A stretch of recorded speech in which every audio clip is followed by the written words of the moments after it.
Impian cinta tinggallah puing-puingnya.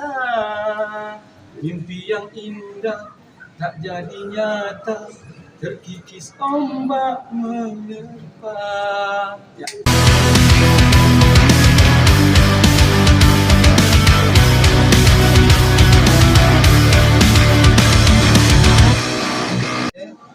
Assalamualaikum warahmatullahi wabarakatuh. Waalaikumsalam. Terima kasih kepada teman-teman yang datang terkait podcast kali ini. Kita ingin menyampaikan beberapa hal tentang lanjutan isu somasi yang kedua. Yang pertama kenalkan inilah Abang Erwin Agam, pencipta lagu Mas Hantaran dan banyak sekali karyanya sebenarnya. Nih, silakan. Kita buka aja dari Bang Erwin ya. Kalau mau bertanya langsung ke Bang Erwin, nanti setelah proses hukumnya atau bagaimana masalah hukum ke kita. Langsung aja Bang Erwin. Iya, Bang Erwin. Apa pertanyaan tersebut? Pertanyaan silakan, boleh. Gimana Bang terhadap Volkswagen?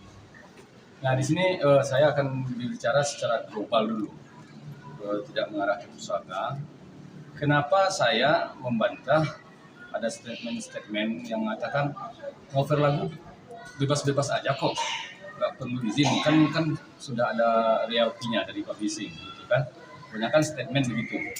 Nah saya ingin menyampaikan kepada pengarang lagu, kepada warganet, juga pengcover, satu lagi label musik ya, label musik rekaman.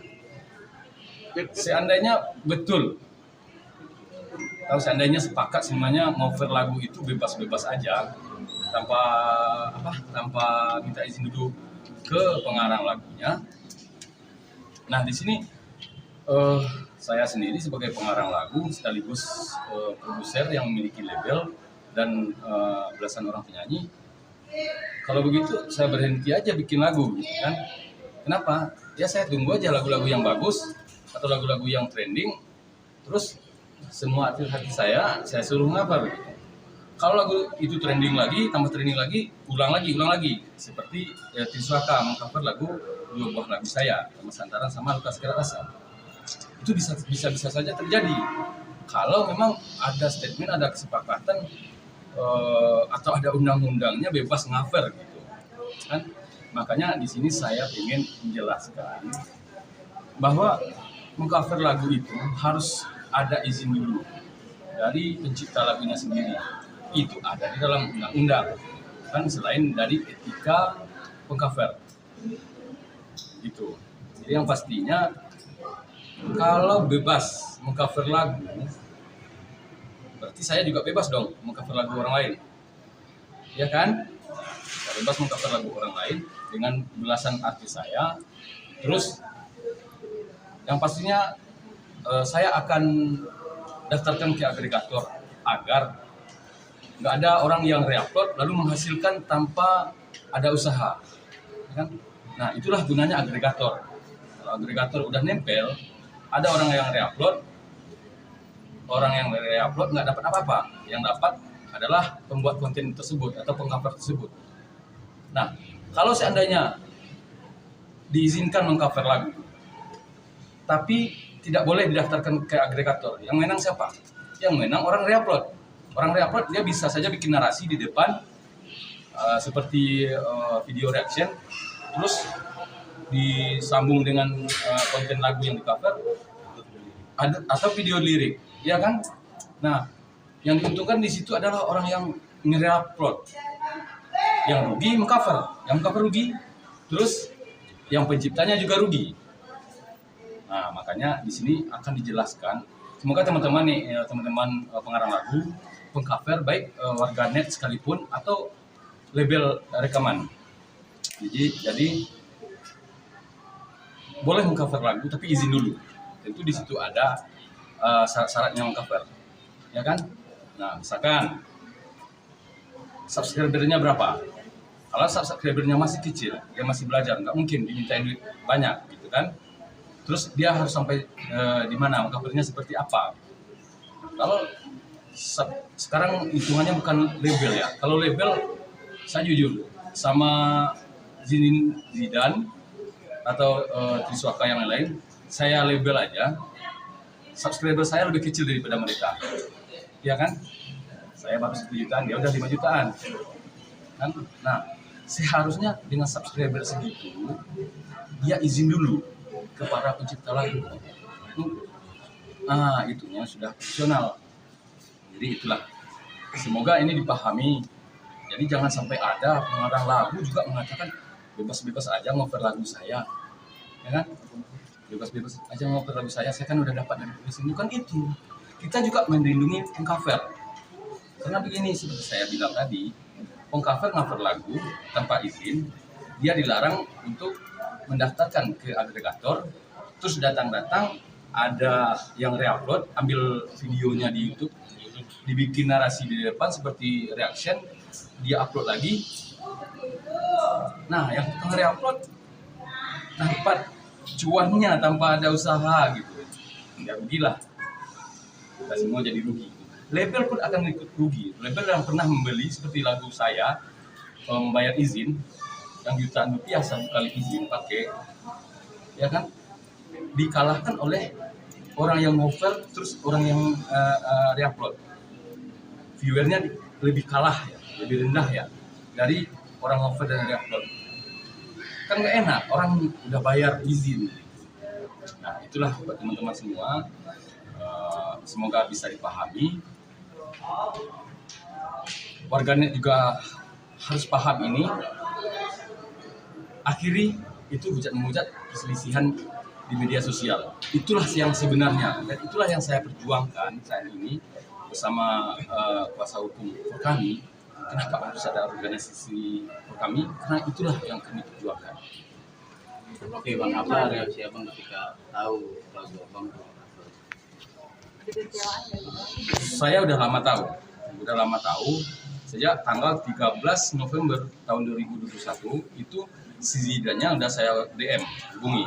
Karena diabaikan, entah nggak dibaca, saya kasih ke manajer saya tanggal 14-nya menghubungi manajernya si Zidan, kan? Ternyata masih diabaikan. Terus ada lagi Triswaka, manajernya masih mengabaikan ajakan kami silaturahmi di Padang. Terus satu lagi terakhir, publisher saya. Publisher itu kan lembaga kolektif ya, lembaga kolektif. Publisher saya pun diabaikan, bahkan monetisasinya dimatikan sewaktu kami ingin mengkolek royalti secara otomatis. Akhirnya dicarilah jalan mengkolek secara manual gitu. Bang, ada kerugiannya berapa sih, Bang? Kalau kerugian sih nggak saya hitung gitu. Ya, saya nggak tahu juga hasil pendapatan channel dia berapa, nggak tahu. Sebenarnya kalau kerugian secara material tentu tidak ada. Ya, secara finansialnya hitung-hitungannya nominalnya tentu nggak ada. Karena ini setiap hari akan bertambah. Ya namanya YouTube, setiap viewer nambah dia tambah. Tapi secara undang-undang, kalau pemakaian lagu tanpa izin itu tentu kuasa hukum saya tahu, terus publisher saya lebih tahu lagi, semuanya pasti tahu bahwa itu adalah undang-undang hak cipta, ya kan, undang-undang hak cipta yang dilindungi oleh negara.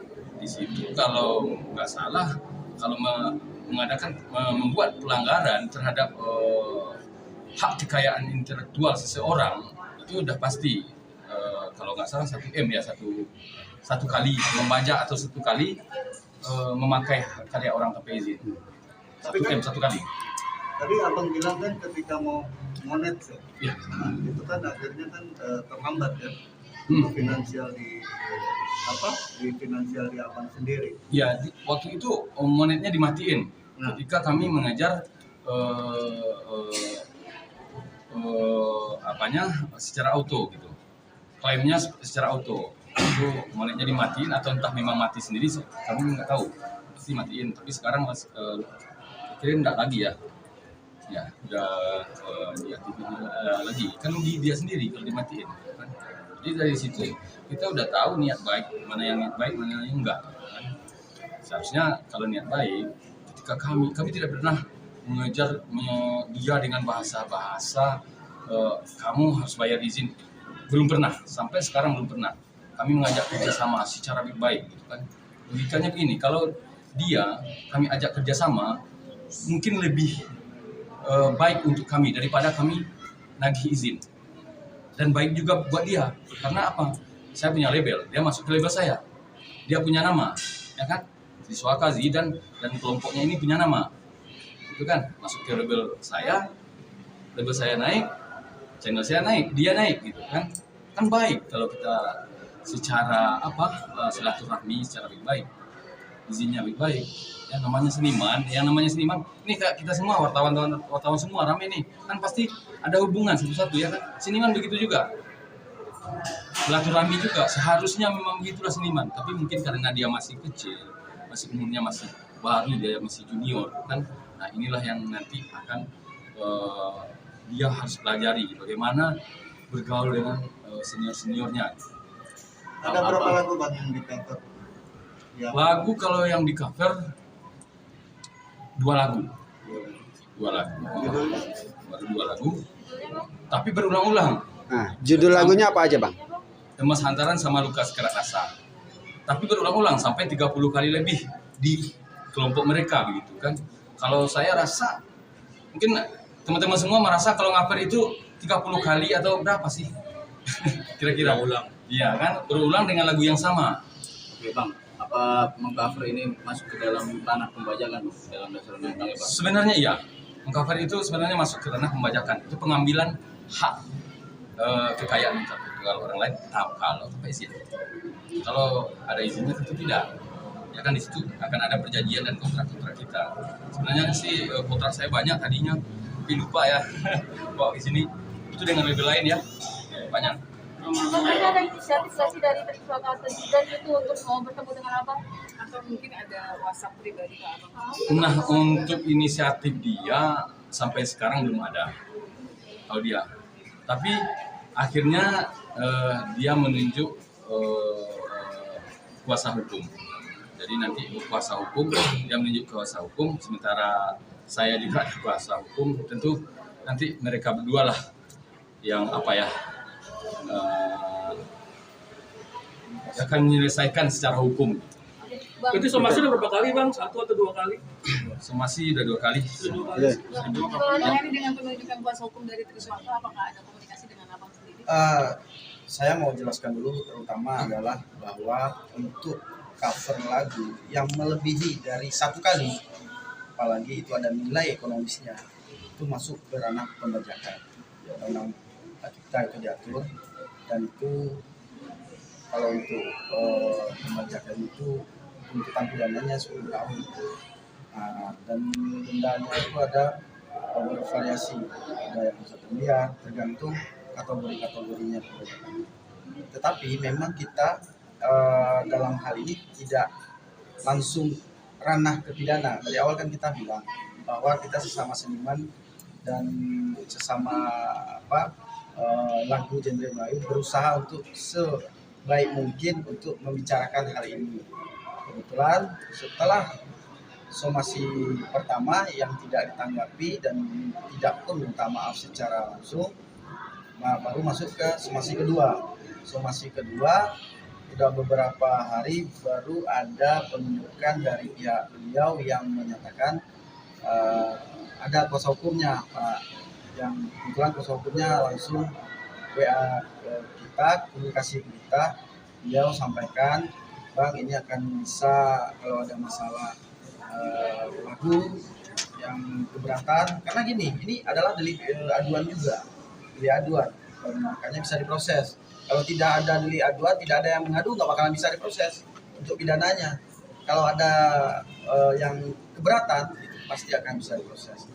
Namun yang terpenting adalah ada dulu komunikasi antara kita dengan pihak Triswaka. Kebetulan dia mengangkat kuasa hukumnya Pak Mulyo sebagai kuasa hukum. Kebetulan kita berharapnya beliau datang silaturahmi ke kita, karena kita yang dirugikan.